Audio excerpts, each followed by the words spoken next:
Good afternoon, everyone, and very much warm welcome to the Geneva Peace Week 2024, to this 11th edition of the Geneva Peace Week. My name is Anissa Belal. I'm the Executive Director of the Geneva Peacebuilding platform and the Geneva Peace Week. We are the main organizer of this event of the whole week, and including co-organizing with pleasure this event on sport and peace.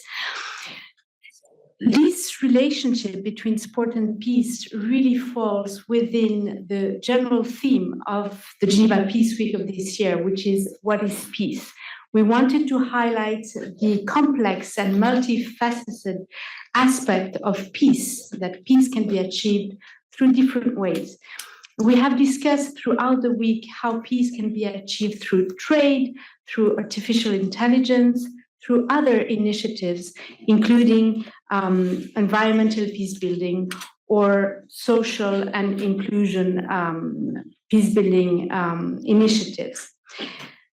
We wanted here at the Geneva Peacebuilding platform to explore this relationship between sports and peace for a long time. So we're very, very happy when the mission of Qatar to the UN and other international organizations came to us with this idea to explore more in detail how the sport can have a strong potential and be a powerful tool to integrate, facilitate, and accelerate peace-building processes, conflict resolution, and social cohesion. So this session will bring together experts, but also we'll have a round of introductory remarks that will be first delivered by Mrs. Juhara Al-Suwaidi, who is the Deputy Permanent Representative of the Permanent Mission of the State of Qatar in Geneva. And then I will introduce all the speakers, each in their order of speech. We will also have a short video that was sent to us by Mr. Fahad Al-Sulaiti, who is the CEO of Education Above All. But we will display this video after the opening remarks of Mrs. Al-Suwaidi. Please, you have the floor. Thank you, Dr. Anissa. Excellencies, distinguished participants, ladies and gentlemen, good afternoon. First of all, I would like to thank you for joining us today and participating in this panel discussion on sport for peace. I would also like to thank Geneva Peace Week for according us the opportunity to organize this event, with a special thanks to Dr. Anissa for her efforts in this regard. Many thanks also to our co-organizers, the International Center for Sport Security, Education Above All Foundation, and Geneva Peace Week. Our appreciation also goes to the distinguished panelists who will share with us their insightful expertise. Ladies and gentlemen, sport as a universal language is known for its enormous potentiality to promote peace, tolerance, and understanding by building bridges and bringing people together across boundaries. Sport offers an ideal platform for encouraging a culture of peace through sport. Values such as respect for culture, ethnicity, age, and disability backgrounds are emphasized, while also other values such as discipline, hard work, teamwork, and fairness are instilled and strengthened. All these values can be used to unite people, promote social cohesion, and prevent conflict amongst individuals and community. In fact, the relationships and friendship formed through sport can be a strong deterrent to conflict. Across the world, sport-based initiatives have proved to be a powerful vehicle to achieve peace objectives. Over the years, sport has been employed in different programs as a peace-building and conflict resolution channel for addressing peace and security in many countries. Research has shown that sport may help children and young people who have been involved in armed conflict to reintegrate back into their communities by changing their behaviors and drawing them out of vicious circles of violence. On the other hand, sport can also achieve positive results in support of many of the key sustainable development goals, as it effectively contributes to the enjoyment of good health, enhancement of quality education, and promotion of values and principles such as equality, solidarity, and mutual respect. At the UN level, the use of sport as a means for peace and development cooperation among nations and community is deeply rooted in the UN system. And the proclaiming of an International Day of Sport for Development and Peace is a culmination of this long legacy. It is not coincidence that the Third Asian Cooperation Dialogue ACD Summit held in Doha, Qatar on the 2nd and 3rd of this October to choose the theme of sport diplomacy for the summit and to focus on promoting cooperation in sports diplomacy across various dimensions among ACD members. Distinguished participants, the state of Qatar's increasing visibility in sport is part of a strategic vision. The government of Qatar has made sport as one of the tools for achieving Qatar National Vision 2030 objectives. It has also dedicated Tuesday in the second week of February every year as a National Sport Day with the main aim of promoting peace, common engagement and participation and enhancing a healthy lifestyle among all the population in Qatar.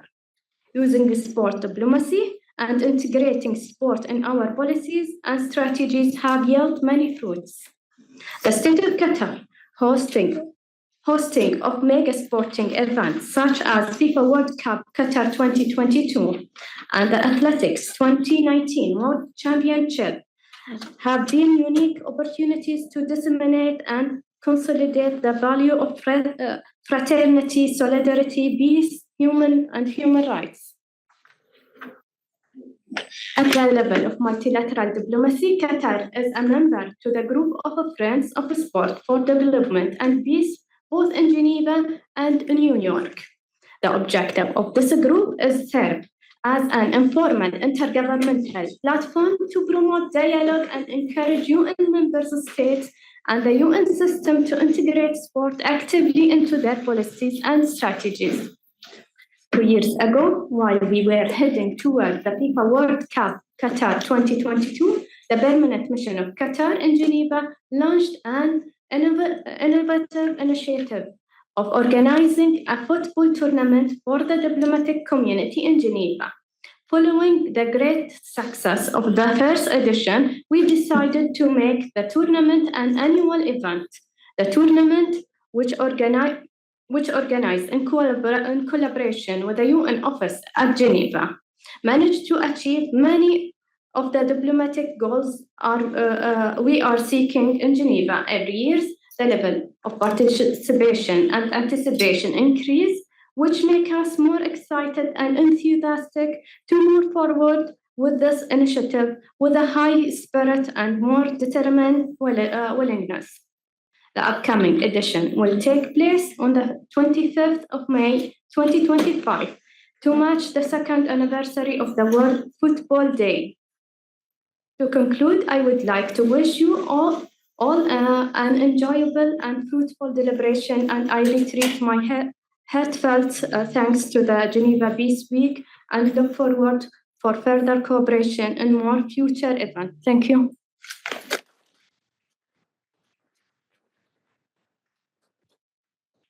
Thank you very much, Mrs. Al-Suwaidi, and also for showing that how a state can also reach the SDGs role through indeed promoting sport cohesion and the promotion of human rights through indeed the practice of different sports. So thank you very much for this, indeed. Our next speaker will be through video. It is, as I announced before, Mr. Fahad Al-Sulaiti, who is the CEO of Education Above All Foundation, who has done a lot of work on this issue of sport and peace. So can the team display the video, please? Good afternoon, everyone. War and conflict is the rise, and innovative strategy must be employed to address these challenges. One such as strategy is the integration of the sport, physical activities and play within education program and design. Education Above All Foundation is pleased to be partners in this important panel on sport for peace. I thank the organizers for leading on a panel on sport for peace at Geneva Peace Week this year. Sport integrated within education program is crucial for building peace. More specifically, in relation to the contribution of sport to peace, there are concrete benefits to sport being integrated into education program.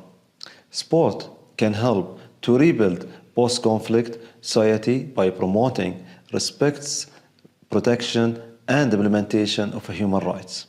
Education Above All Foundation responds to strategic in relation to sports and education, which is contribute to peace building, including a deep commitment to the integration of sport into our response to ensure quality education for out-of-school children, especially those who are victims of war and conflict.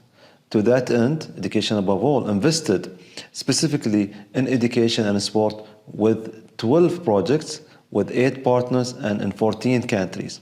This project received more than $346 million within AAA contributions of over this commitment.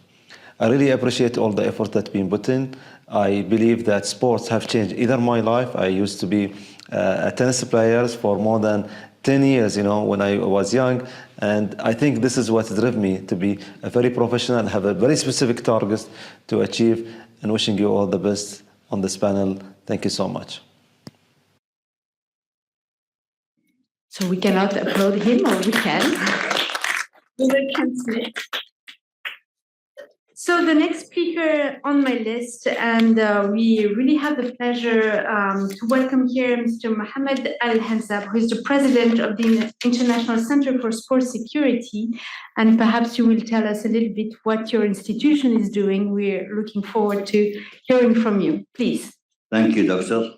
Assalamu alaikum. As we are on the Geneva Peace Week, we start with, as we are in Islam, always start Assalamu alaikum, peace upon you all. Good afternoon. It's an honor to speak at Geneva Peace Week about the vital theme of sport for peace.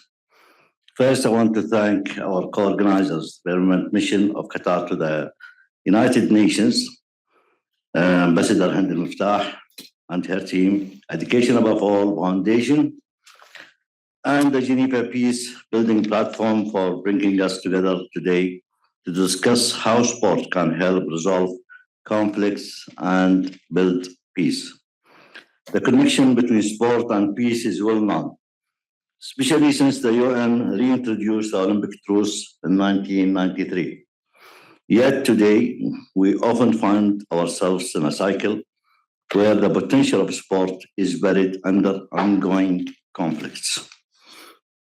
We firmly believe that sport can change the world, inspired by Nelson Mandela. We recognize that while sport can promote peace, it must exist in an environment of safety and respect of human life. It's worth mentioning that there are many politicians before used sport for peace or for diplomacy, as Henry Kissinger used the ping pong diplomacy with China. And Nelson Mandela in South Africa bring the World Cup, also the Rugby World Cup, to help, South African. And also it's worth mentioning that Muhammad Ali Clay, as an athlete, he play, for peace using his sport. Just weeks ago, we participated in the World Summit of Nobel Peace Laureates in Monterrey, Mexico, where we held our first sport diplomacy forum. There, we explored how influential athletes can share peace messages and build partnerships with Nobel laureates. We discussed when and how to incorporate sport diplomacy into peace-building efforts to prevent conflicts from escalating. Today, I want to reaffirm our commitment to these goals. We share a belief in the power of sport to heal divides and to foster reconciliation in conflict-affected regions. Through our Save the Dream initiatives, and I'm very happy to see our ambassador, Hani Talgia, coming from Zurich, from FIFA, to participate today. She's great ambassador working with us for now 10 years. The ISSS has partnered with Qatar Fund for Development and Qatar Charity to bring hope to communities in Darfur, Sudan, and Somalia through sport, and Hani was there and very active in the field. In 2020, we launched a global program focused on the security of major sporting events and using sport to prevent violent extremism. This initiative partnered with the UNOCT and the UN Alliance for Civilization and other partners like UNICRI, demonstrates our ongoing commitment to finding innovative solutions for peace through sport. Sport has always been a powerful way to bridge differences, unite people, and instill values like teamwork and respect. It creates safe spaces for communities to rebuild trust. Even after conflict, but we must also recognize the challenges we face. The environments in which we work can be dangerous, and those leading these initiatives often put themselves at risk.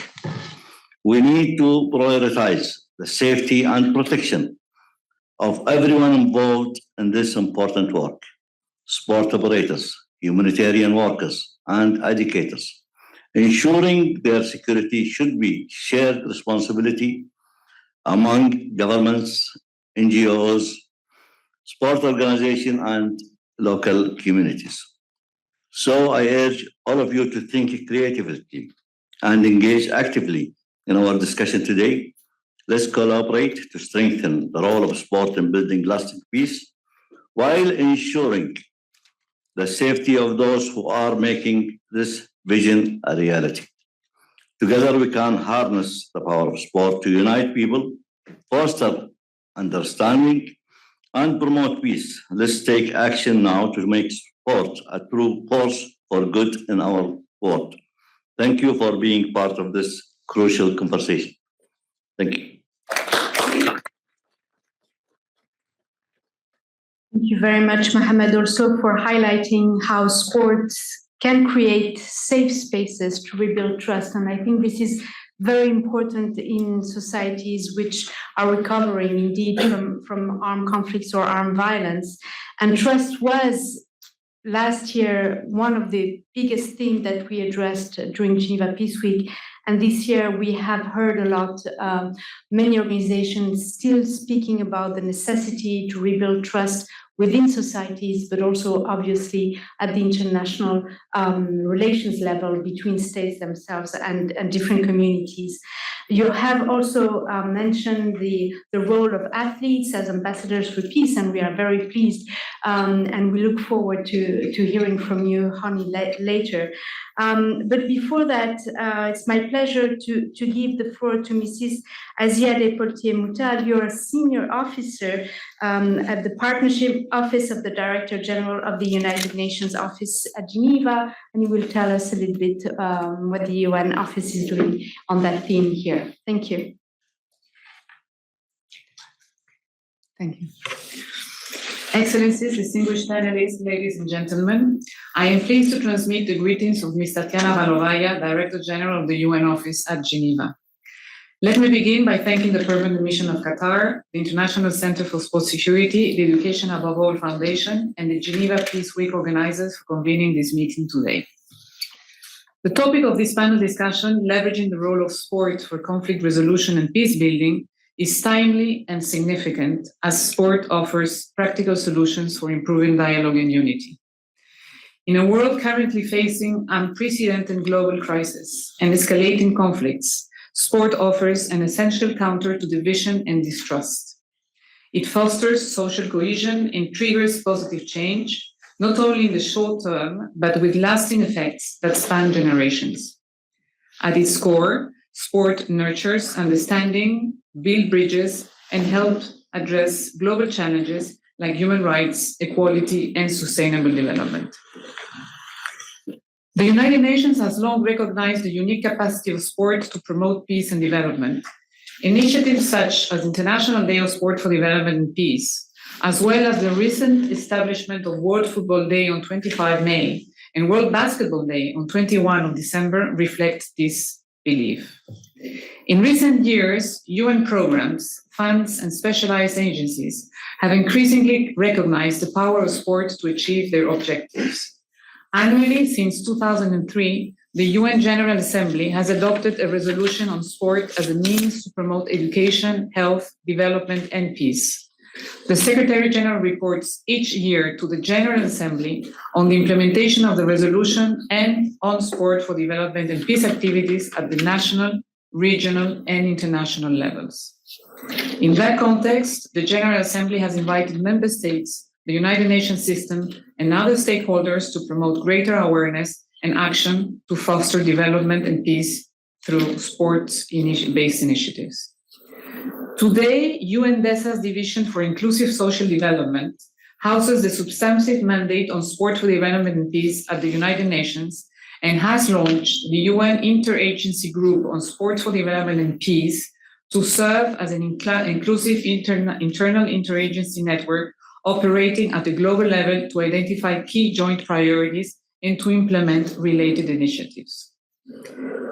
At the UN office at Geneva, we have actively supported initiatives that use sport to drive social change. Let me mention here our recent photo exhibition, Not a Woman's Job, Breaking Barriers in Sports, made possible through the contributions of 39 member states, representing all continents. This exhibition highlighted the profound impact of sports, particularly in the empowerment of women and girls, both on an individual level and within society at large. It has demonstrated that sports offer concrete opportunities to partner together. Sport is also a very cost-effective tool for promoting peace. Whether it is on the football field or the basketball court, sport connects people, inspires dialogue, and fosters respect. It provides a platform to educate, raise awareness, and tackle complex issues, making it an invaluable ally in the quest for peace and development. Beyond its immediate impact, sport offers long-term opportunities for embracing sustainable lifestyles and achieving peaceful coexistence. Sport's role in peace building is not abstract. It is a tangible and proven mechanism that has consistently facilitated dialogue, reconciliation, and development in conflict settings. Integrating sport into broader peace initiatives alongside education, community development, and policy reforms is essential for maximizing its impact in reducing conflict, promoting inclusivity, and advancing the sustainable development goals. Thank you, and I wish you a fruitful discussion. Thank you very much, Aziyadé, for offering us these insights and these thoughts. And you have, again, here highlighted the importance of trust and how sport can offer concrete solutions. I like the emphasis on concrete and practical solutions to open channels of dialogues and other ways, perhaps, in rebuilding indeed traumatized communities and enhance the development of these communities. So thank you very much for these words. I now invite the introductory panelists to go back to the first row here and invite our two panelists to come to the table.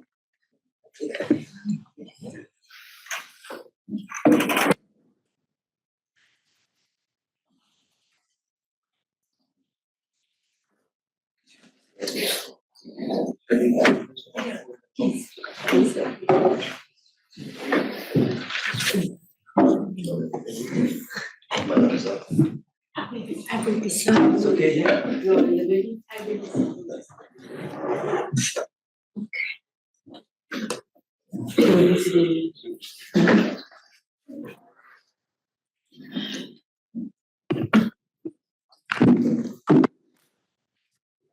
So now to the panel discussion, and we will have also the opportunity to open the floor for Q&A.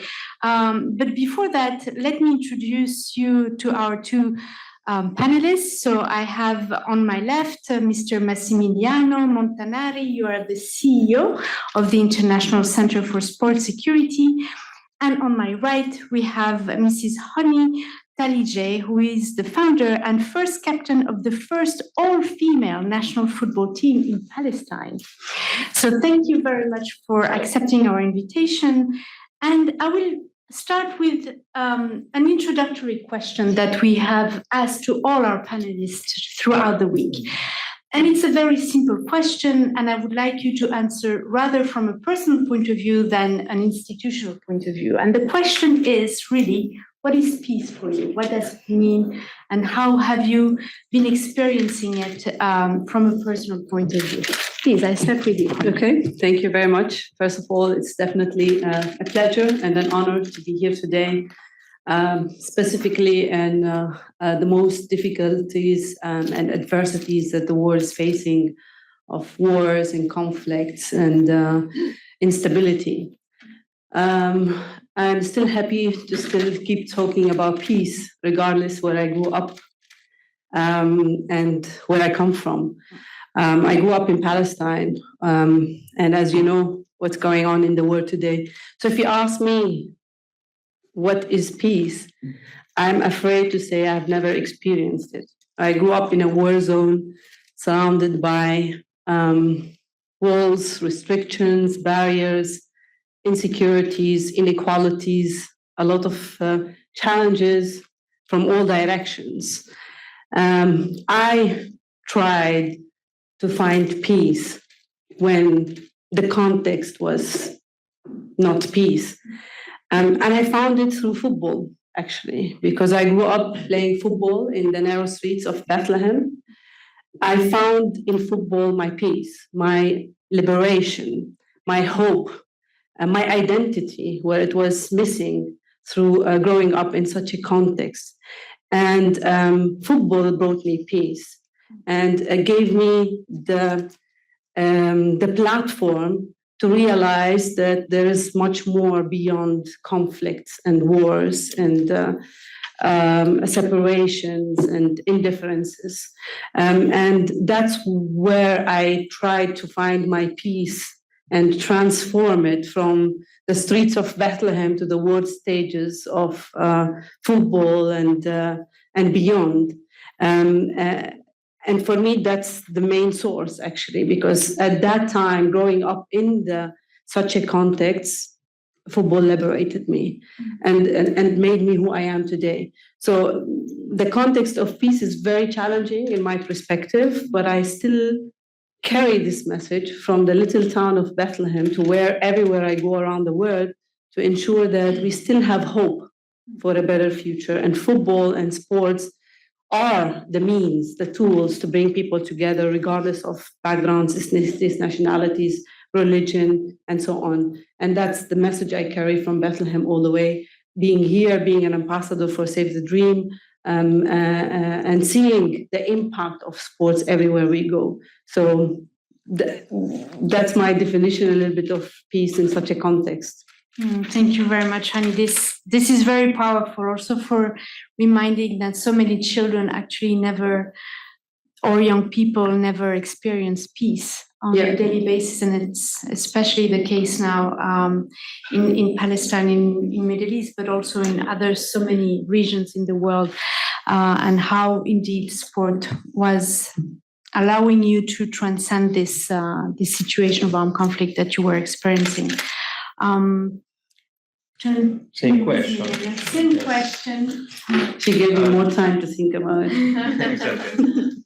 It's easier for me. I actually come from a much easier, let's say, context compared to Hani. I grew up in a very peaceful, and quiet city in Italy. So I have experienced peace, in my childhood and more and longer than that. And also, I belong to a generation that has witnessed quite a unique, let's say, peace moments, because when I was a teenager, I've seen, the wall of Berlin falling down, So for us, it was actually, finally peace, I've seen, the successful UN operations, in Iraq in the 90s. So I grew up with the idea that there was international law, that there was respect for international law, and that those who were, let's say, breaching international law would have been kind of, let's say, punished, that there was a mechanism, that would have make sure that peace could be enforced. And that's why with this idea, I decided to undertake, probably the same studies that you are currently undertaking or that you have undertaken. I decided to join the UN, and then I left the UN to continue my mission with our foundation. So that was my definition of peace. It was very much linked to the concept of respect, respect for people, respect for dignity, and respect for international law. So talking about peace now, of course, it creates a very difficult, emotion and sentiments, because I see that everything that I, let's say, educated myself for, has been totally, let's say, violated and harassed, destroyed, abused. So numbers speak, because when yesterday there was more than 900,000 children killed in Gaza. Probably today are a few more. So I think talking today about peace is really difficult. Mm-hmm.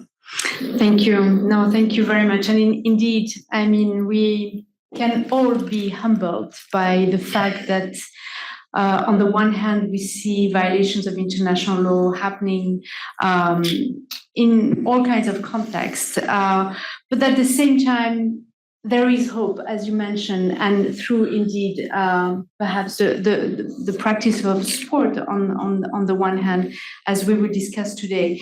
And let us focus then a little bit more on this avenue of sport as a way of achieving peace building or enhancing peace building measures. And again, here I'm going to ask you both the same question. Could you give us concrete examples, indeed, how sport can be used as a tool for peace building, despite some of the challenges that you have experienced during your career?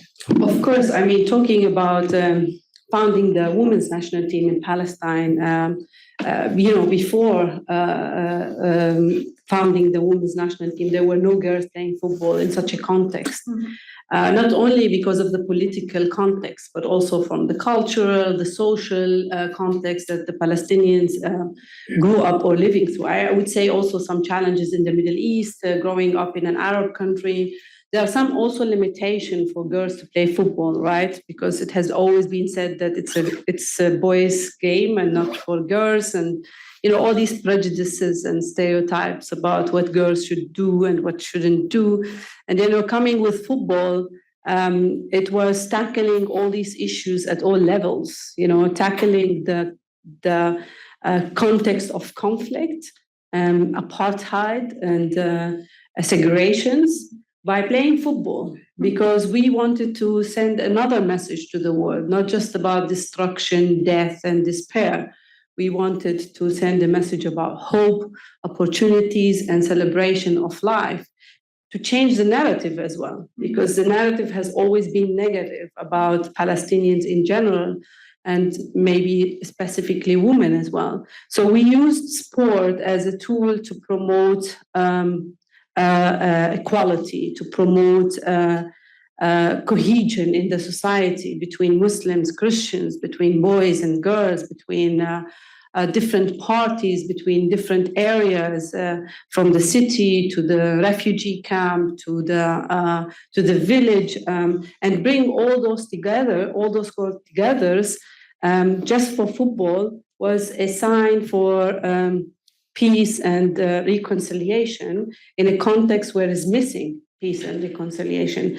And just see them coming together from all these backgrounds and believing in one purpose, which is sports, giving them the opportunity to laugh together, to cry together, to feel together, to overcome all these traumas that we grow up in as Palestinians that might never go, but at least football and sports help us a little bit to tackle the trauma that we grew up in a context where it is really challenging at all levels, when everyone thinks that it is impossible for such a context to even survive, right?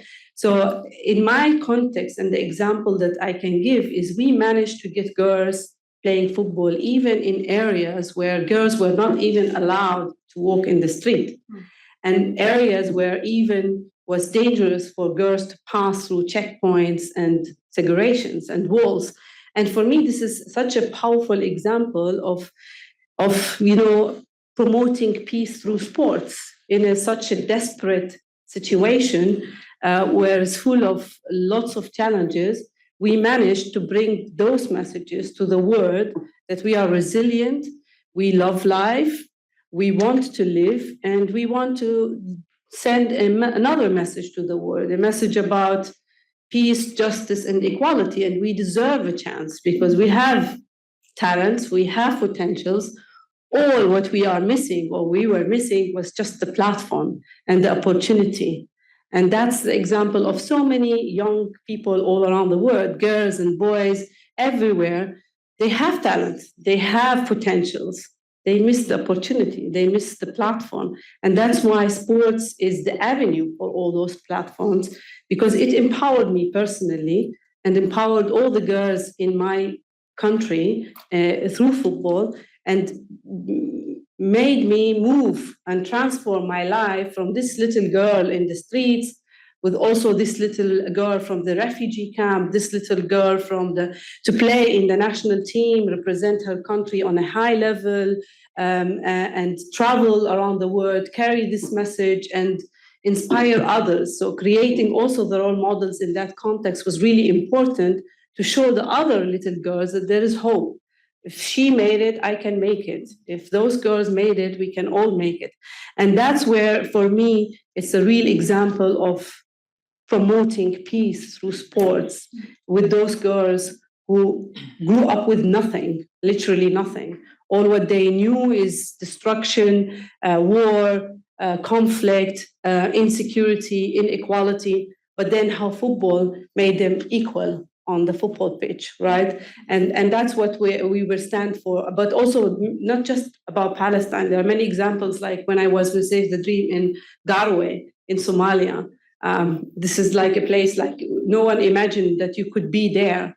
And we were there with this mission to empower women and younger boys and girls to play football in such a context where there's nothing, literally nothing. So, and this example of when we were in New Delhi to go to the slums and empower girls to play football. And then afterwards, we met them in other events. I saw the girls that I was in when I were with the slums with them. I saw them in another tournament in Europe in the Homeless World Cup. And then they connected and they remembered. And then that's where I felt that this is the real platform for sports, to bring people together from different backgrounds, nationalities, ethnicities, and give them the opportunity to excel and the opportunity to believe that tomorrow there is a future. Because I grew up in a context, I knew that tomorrow might never come at all levels. But then football gave me the hope to know that tomorrow is coming, and that I want to go and achieve and work hard and show a different story about women, about Palestine, about delivering different messages. And that's where I stand now. So the transformation is massive through sports and through the avenues that sports can give. And that's where, for me, this represents the tool for peace and a tool for bringing people together and delivering a different message to the world. No, thank you very much, Hani. And again, here you use very powerful words that children want to live, and they can live through sport. And it is also such a way to empower girls. but boys as well, and to give them this opportunity to live a life that is worth living, indeed.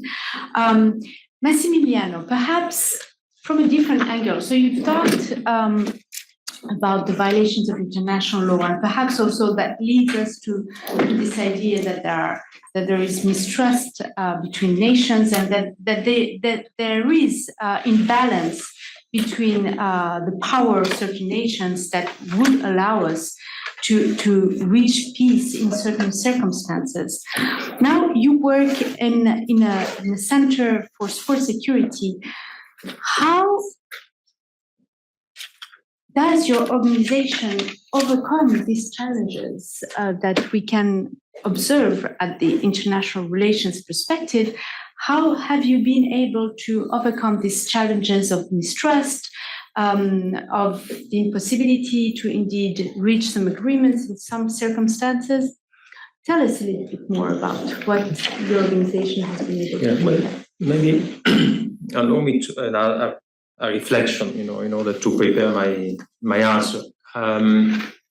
Sport as a concept, as a word, it can be paired with, of course, peace. We say sport and peace, sport for peace, development, sport and education, sport and gender equalities, sport and social inclusion, sport and refugee assistance, sport and assistance to victims of violence, victims of terrorism, sport and TV, sport and human rights.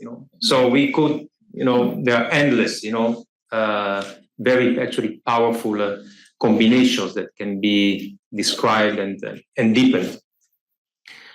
However, in all these circumstances, there is an element which is strictly necessary, I would say a sine qua non, which is the political decision to choose a peace instead of conflict. Because when the decision is taken, then a sport becomes a very precious ally for peacemakers, for leaders, because it becomes an accelerator, it becomes an enabler. But in absence of that political decision, we cannot expect that sport will replace the work of diplomacy or the peace builder by professions. So when my chairman spoke in his address to this audience, he mentioned Nelson Mandela. Yes, sport, it worked, in the South Africa of the post-apartheid, but we had Mandela. There was a leader. He mentioned Henry Kissinger with the ping-pong diplomacy. Yes, we are talking about Kissinger. So, again, in absence of leadership, yes, sport, it remains important. Still, sport people, athletes can give inspiration. Let's think about Muhammad Ali, not just as probably the greatest sport champion in history, but as a civil rights activist.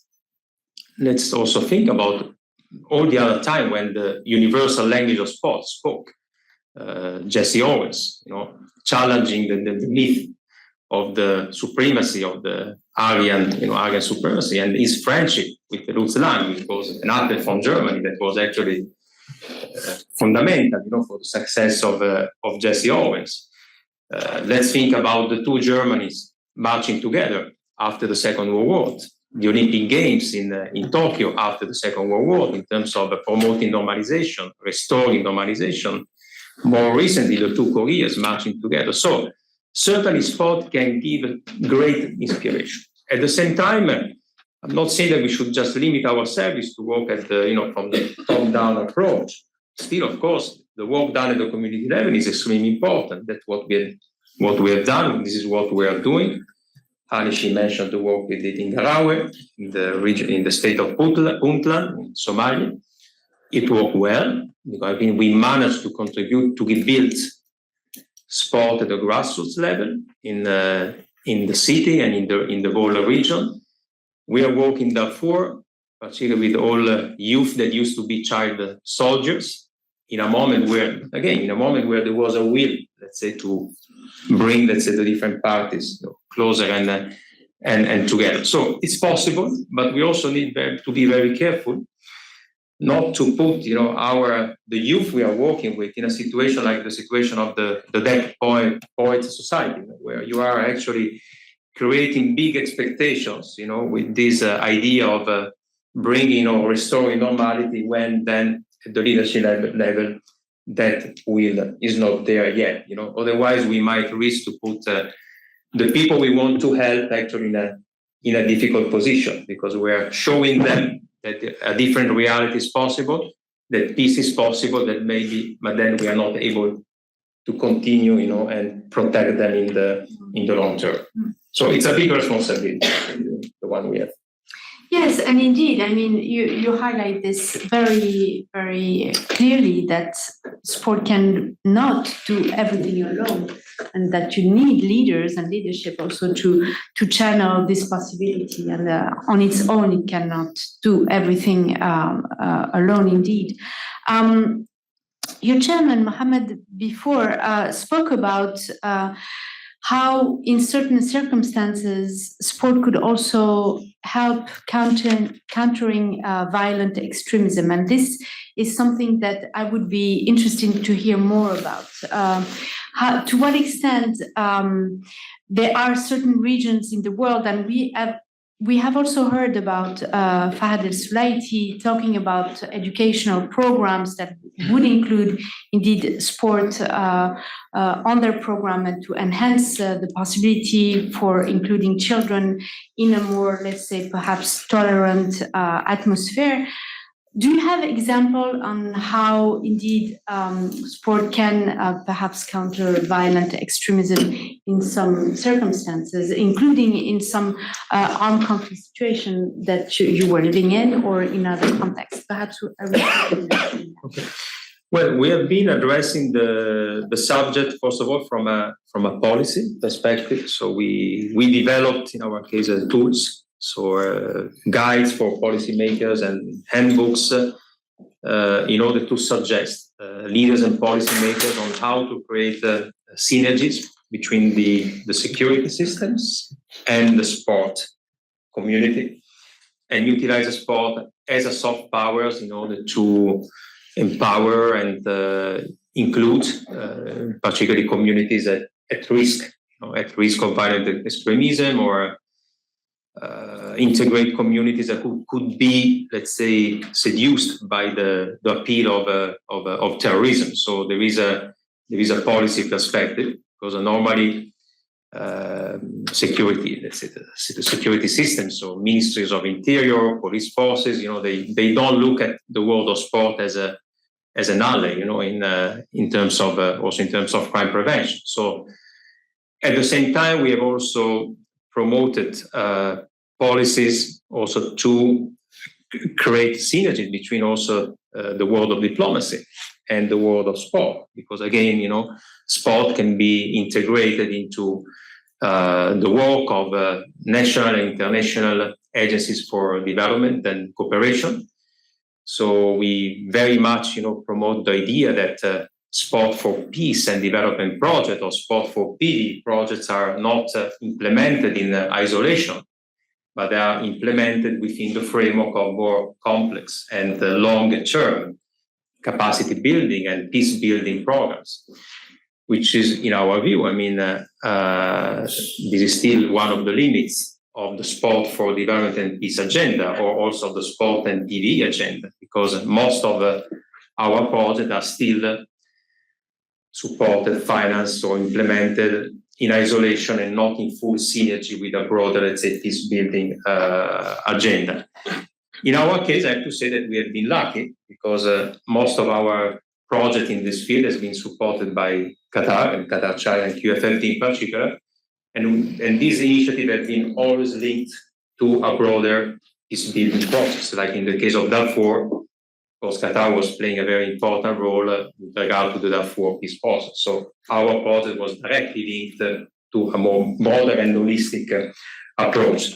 The same is applicable to what we have done in Somalia. So, and I think this is in my humble opinion, let's say a good practice, when we talk about sport and TV from a policy perspective. On the ground, again, I mean, the instruments that you normally apply in PV are very similar to the instruments that you apply when you talk in general about sport for development and peace. So because it's always about creating opportunities. It's not just about giving inspiration to young people, which is, of course, logical, when you talk about sport. It's about respect for the others. It's about understanding that your opponent or your competitor is not your enemy, because in sport you need to have an opponent, otherwise you're going to play alone, so there is no fun, So, and it shows, that a peaceful coexistence is indeed, an opportunity.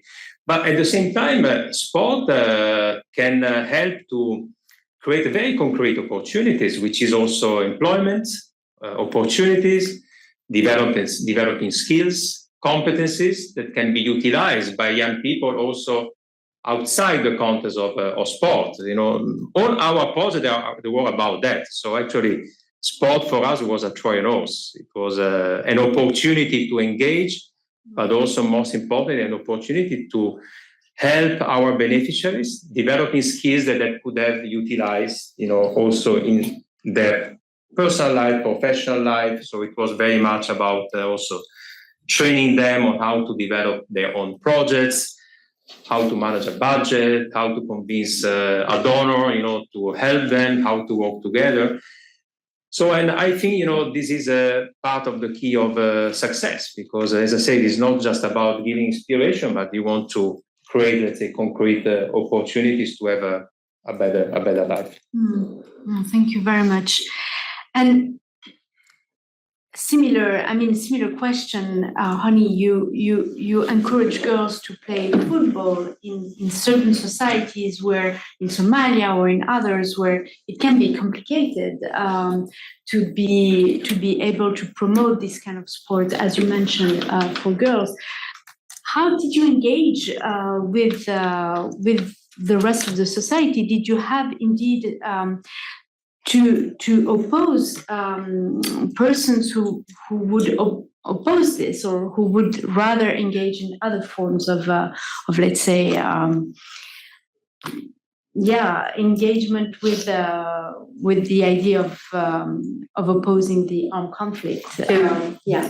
I mean, of course, what Ms. Emiliano said mentioned the role of policymakers and decision makers are really important, because without the presence of the leadership and the people in power, it will be hard for the people on the ground to have avenues for peace and to tackle violence and all that at all levels. So we needed at that time a leader and a policymaker to ensure that the implementation of sports for girls is accepted. Mm-hmm. And that's where the role of the Football Federation came into perspective, when the president of the Palestinian Football Association was keen to empower that part of the society and gave the platform to the girls to feel empowered.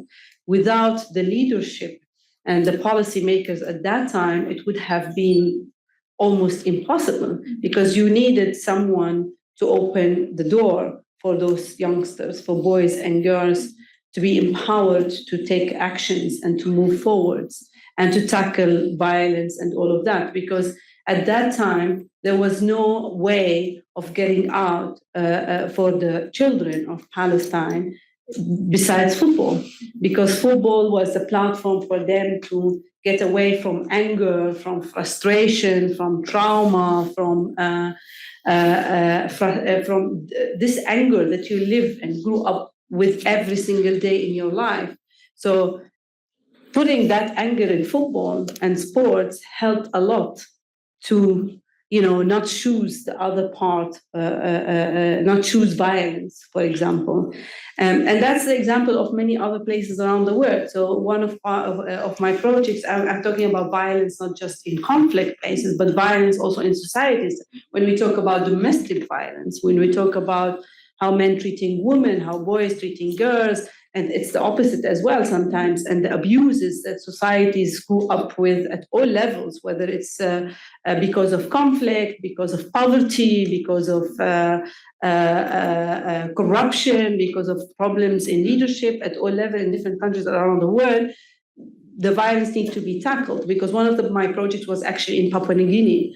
And when I Googled Papua New Guinea, I didn't know where Papua New Guinea exists. When I came from Bethlehem to work in an international organization, I didn't know where Papua New Guinea is. So when I Googled Papua New Guinea, I noticed that domestic violence is massive. And then we wanted to organize a football tournament there. Okay, so we said, what football can help while organizing such a tournament in Papua New Guinea? And we realized the percentage of violence is massive. Therefore, we just created a campaign with #EndViolence to also empower the volunteers, train them. Thousands of volunteers were involved in such a tournament to empower them to understand the rights of men and women on the ground. We connected with UN entities on the ground, with UN Women, with UNICEF, with other football organizations, to ensure that we are all aligned to help those youngsters, to give them the platform and the awareness to know that hitting a girl is not normal, because all what they grew up in knowing that it's okay, because that's a culture. It's also the girl growing up in the slums knowing that this is her world, that's what she knows. But when she gets out, she realized, no, it's another story, it's another level.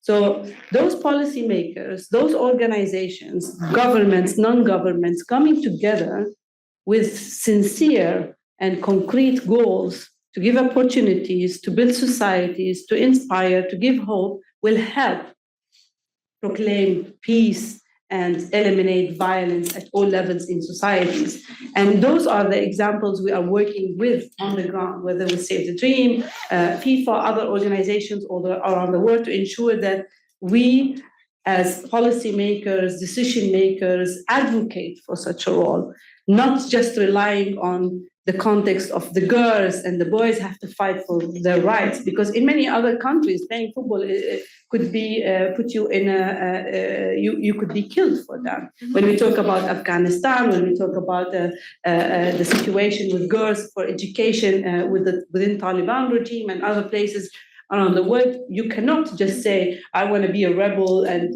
go for school. And we have seen the example of Malala and others, right? And that's education. So it cannot be just the responsibility of the girls and the boys and the men and the women. It has to be a collective effort to tackle those topics, tackle violence, tackle discrimination, tackle racism, bring peace to the context, to ensure that people grow up in a dignity.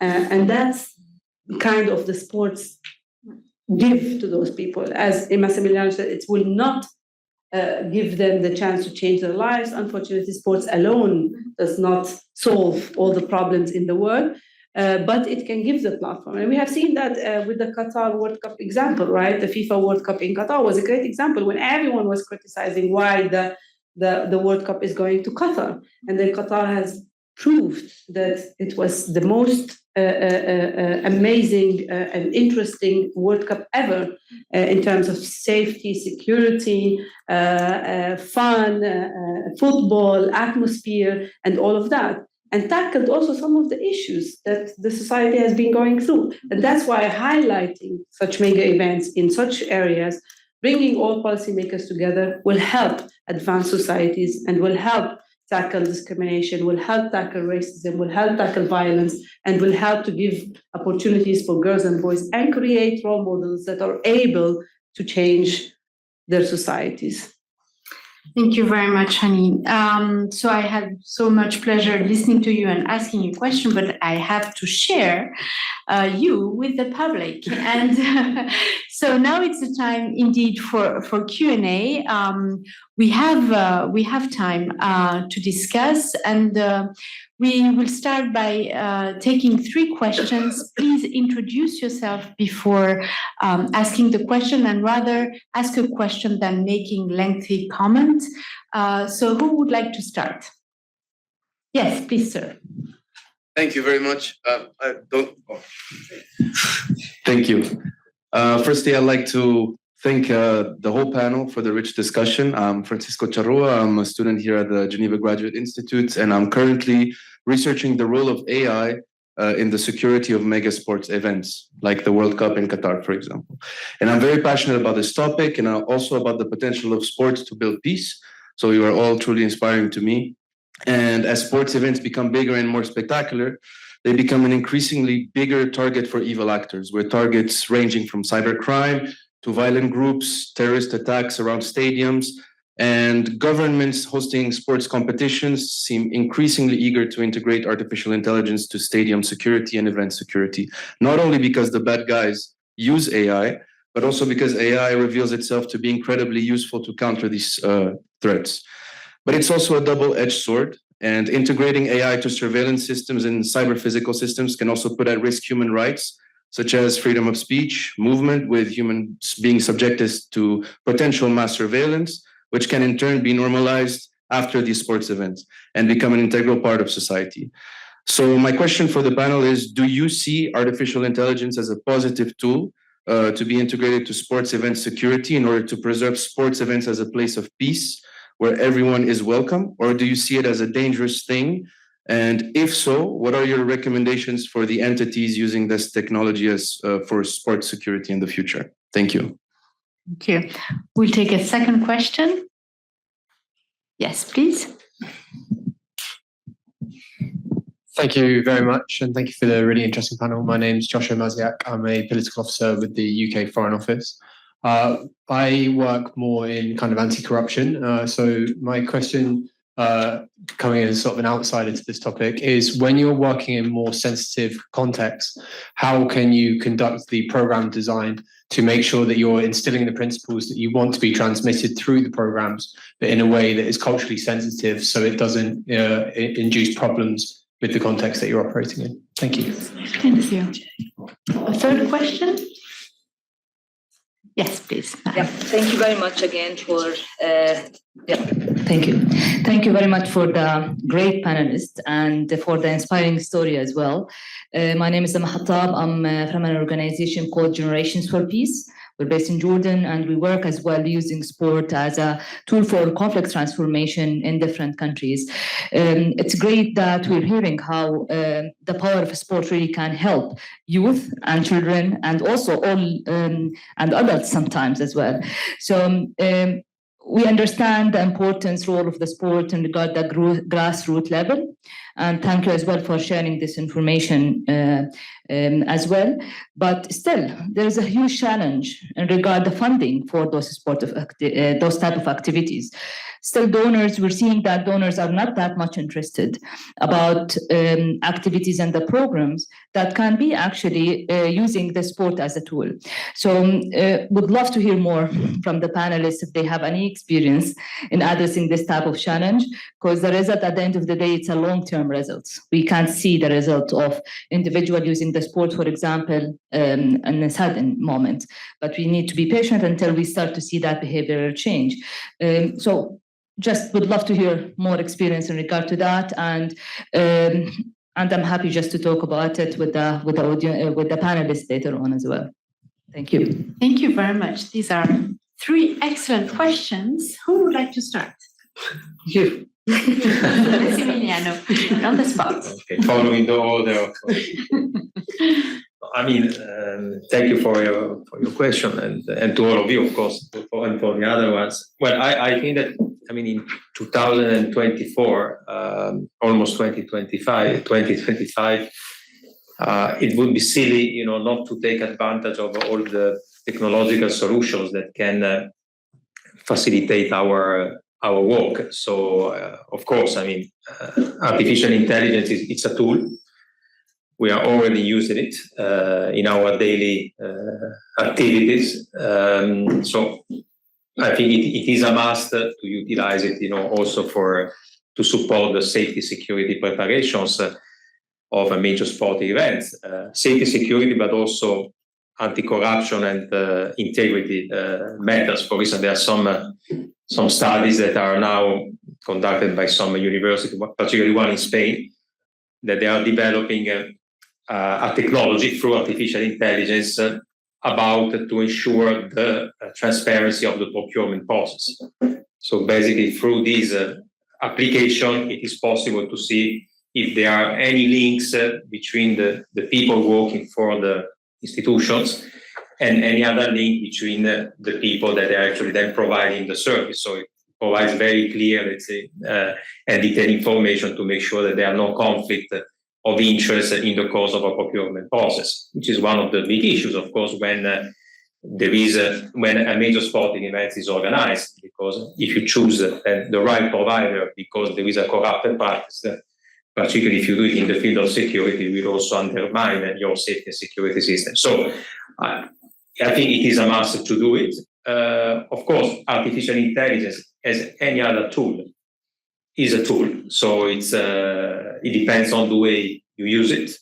It depends on the way that you prepare it, also on the questions that you pose. And, even when you conduct a research, at the end of the day, it's you that you decide the type of information and analysis you want to receive from artificial intelligence. So it's not the tool that is leading, but it is still you that you are leading on the tool. But certainly, I mean, there is, of course, ongoing discussions also within the framework of the United Nations about the ethical aspects and implication of artificial intelligence, including in the context of UNESCO and other organizations. So certainly it has to be utilized, but at the same time, making sure that all the, let's say, ethical standards and mechanisms are in place. But it's a must to utilize it, I would say. Also because the bad guys, they will use it. So, so it's better to do it first. Yeah. And the second question, who would like to tackle this? How can we ensure that organizing sports events are somehow compliant with the principles that you would like to promote?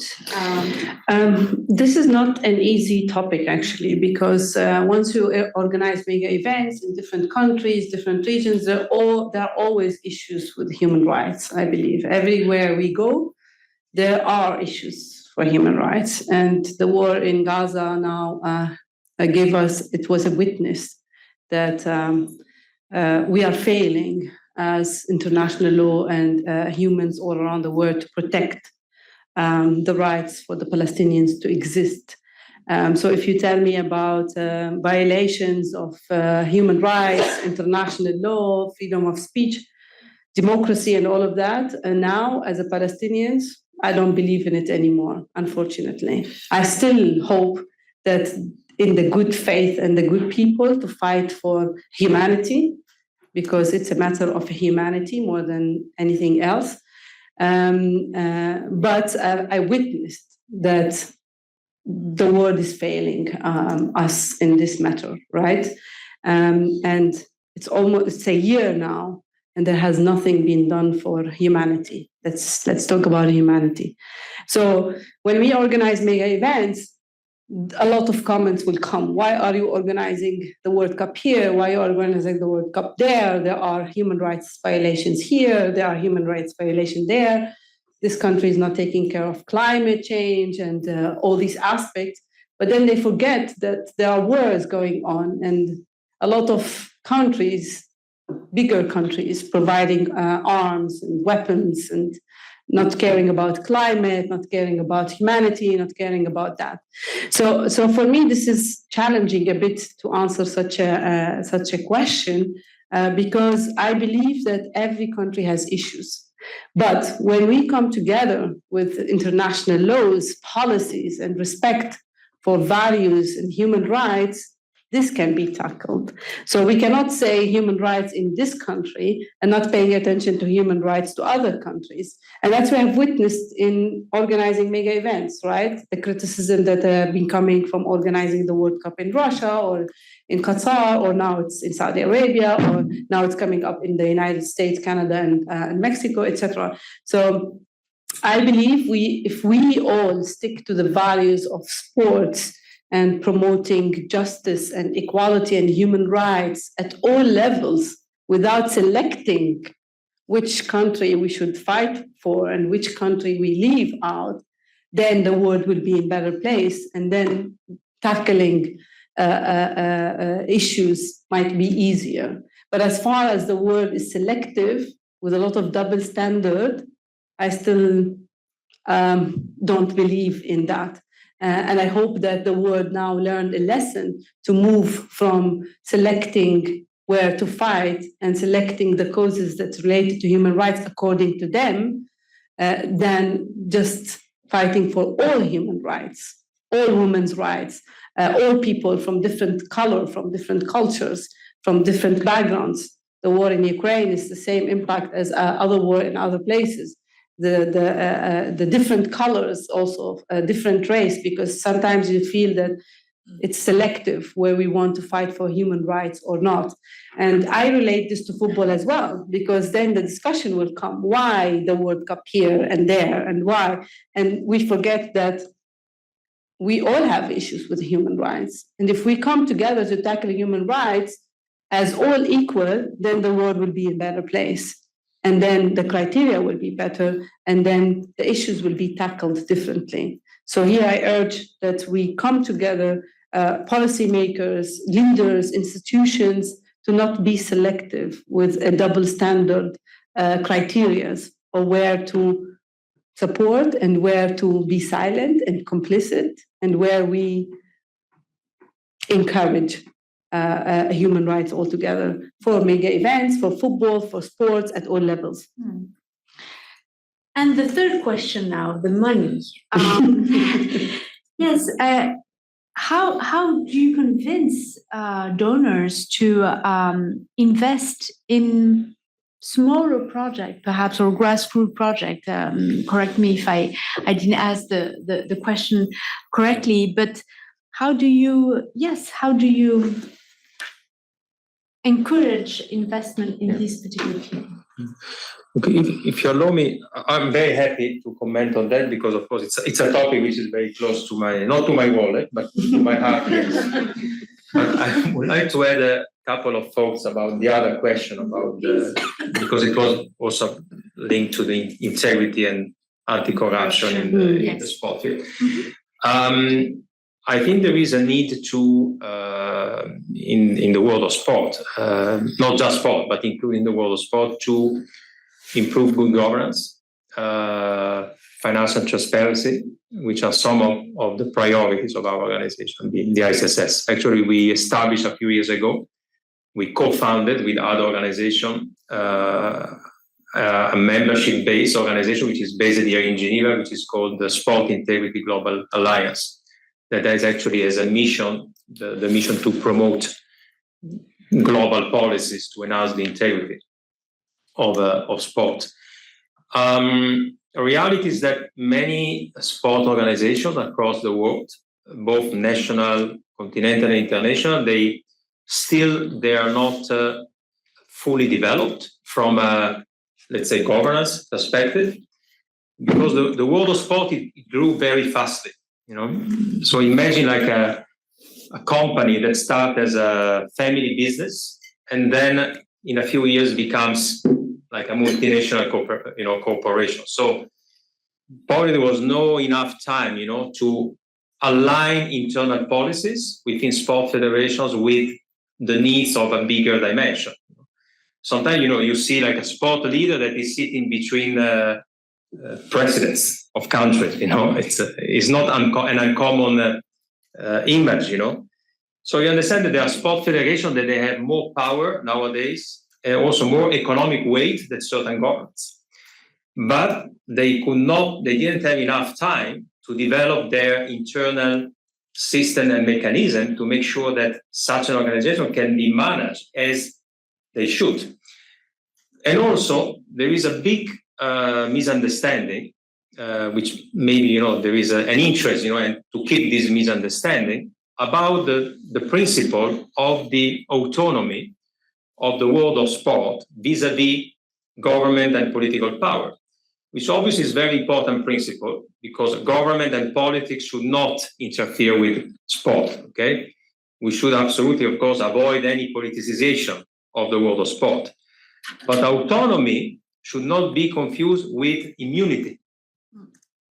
And this is a misunderstanding that many sport organizations are playing with it.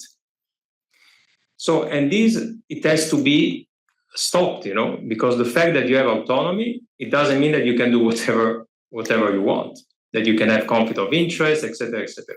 So certainly these are issues that are very, very hot, in the integrity agenda globally. There are strong resistances because, of course, there is always an interest, to protect certain, certain ambiguities, because ambiguities can lead to facilitate conflict of interest, etc., etc. So that's, I think, it was important, to comment on this because it is an integral part of our mission, and that's why, sometimes when we started, we created also some anti-cops, But as my chairman said once, if I wanted to please people, I would sell ice creams, and not talk about integrity. Certainly, you don't make friends when you talk about integrity. Going back to the question from the colleagues from the Generation for Peace, which is an organization that I know very well. We crossed paths a few times, and we very much, esteem and like what you're doing, and we are part of the same movement. I think that we share the same dreams, goals, and I can hear now from your words also challenges. I think that one of the main challenges is to convince donors that our type of work should be supported in a programmatic way and not on project based. Because having support for a year, it doesn't help. Because as I said before, it creates a huge expectations within our beneficiaries. Then you finish the project, you go back home, and you abandon them for 1 year, 2 years, till the donor will decide to support you again. So I think that is the budget structure of donors that should be reconsidered for this type of projects. At the same time, I believe that donors should also understand that supporting sport-based project, it makes sense when you can link them to a broader agenda, in the field of peace building, capacity building, reconstruction, whatever. And let me also say that we should not always limit the application of the instruments of the sport for peace always to the post-conflict context, because let's not forget that the UN itself, it was established to prevent conflicts, not to let, everything break and then try to put together the pieces, So international work, UN work, and the work of all the organizations that have the opportunity to work with the UN system is not just about dealing with the emergency or the post-conflict, but it should be our main role to work before a conflict happens. So that's why, we are talking about sport diplomacy. So it's about understanding when also the application of sport, that it can be utilized to prevent the escalation of the conflict. So to intervene when there is still just a diplomatic tension or diplomatic conflict or an economic conflict, to intervene before, these escalate and lead to 20,000 children killed, So again, it's about leadership, it's about political vision, and it's about respect of international law, including Article 31 of the International Convention on the Right of the Child, which is the right to play. But again, the right to play is linked to the right to exist, right? Thank you very much, Massimiliano. So we do have a little bit of time for, let's say, 1 or 2 other questions. Yes, please, Miss. Good afternoon, everyone. I'm Linda from the University of Geneva. Thank you very much for the super interesting panel. So my question is, we spoke a lot about the role of sport in peace and empowering local communities and giving hope, but how can we use sport during a conflict and to resolve a conflict? Thank you.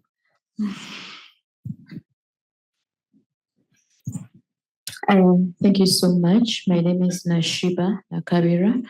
I'm the African Youth Ambassador for Peace. I represent East Africa and I come from Uganda.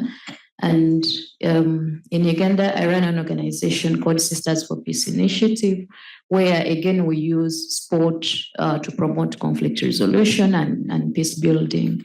And we do it in a more urban setting. However, one of the challenges that we do face is the dynamics in terms of urban governance and the dynamics in terms of city development and the effects of climate change, like, for example, floods. So my question to the panelists is, do you have any success stories where you've managed to use sports in a more dynamic urban setting, or even in a situation where you are facing the effects of climate change, like flooding and so forth? Thank you. Last chance for last question. No? Okay. Who would like to start? Actually, I can talk about the conflict one.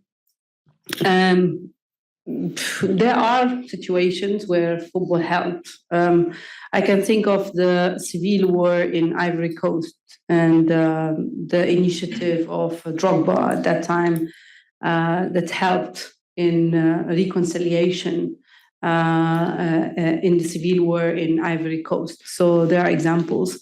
I can think also of football in the Robben Island and the examples also that Mohammed Henzab given us in the 70s with the ping pong, but also with the two Koreas as well. Now, it's hard to say it will solve conflicts at all levels without leadership and without policymakers and without a real effort to tackle conflicts. If you ask me about the situation where I grew up,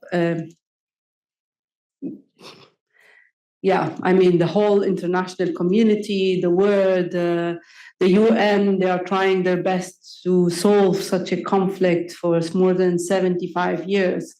But so far, it's still getting worse and worse. So we still hope that sport can help.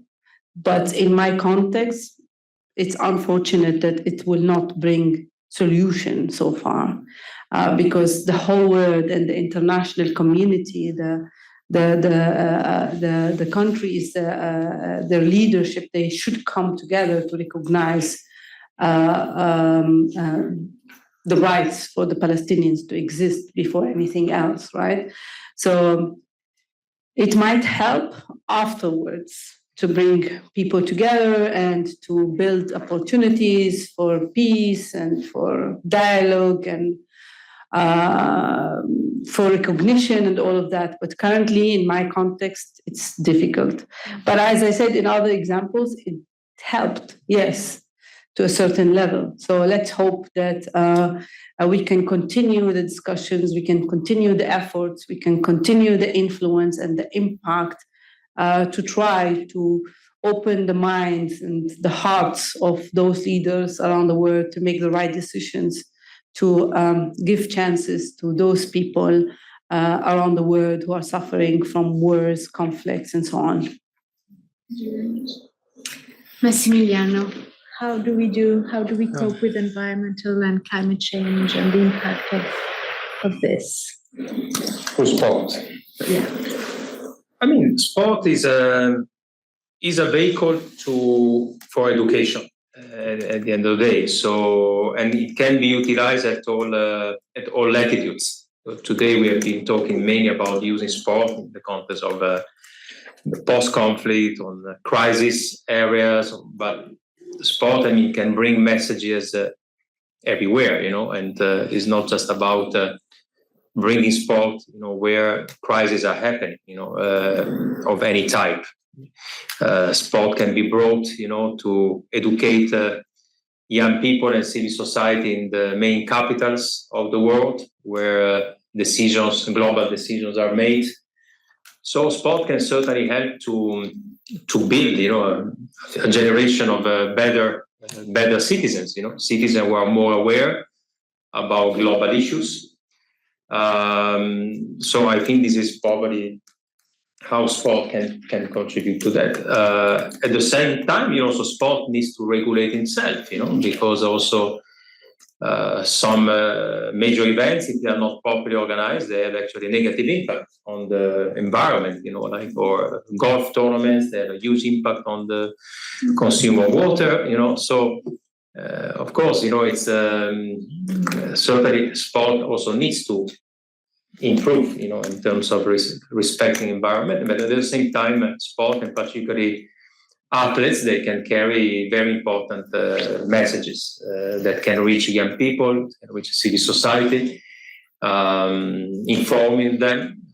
That's why we organized a few weeks ago this event with the Nobel Peace Laureates, because we believe that a famous athlete, an influential athlete, can help, to spread very important messages, because sometimes an athlete has more followers than a Nobel Peace Laureates. Mm-hmm. So I believe that these are all alliances that can certainly deliver, positive messages and contribute to the good. Excellent. Thank you very much. I thank you really both for this fascinating discussion and your insights. I think it has brought us a lot of richness in our debate here within Geneva Peace Week. So I would like also to thank our introductory panelists. So please join me in thanking them.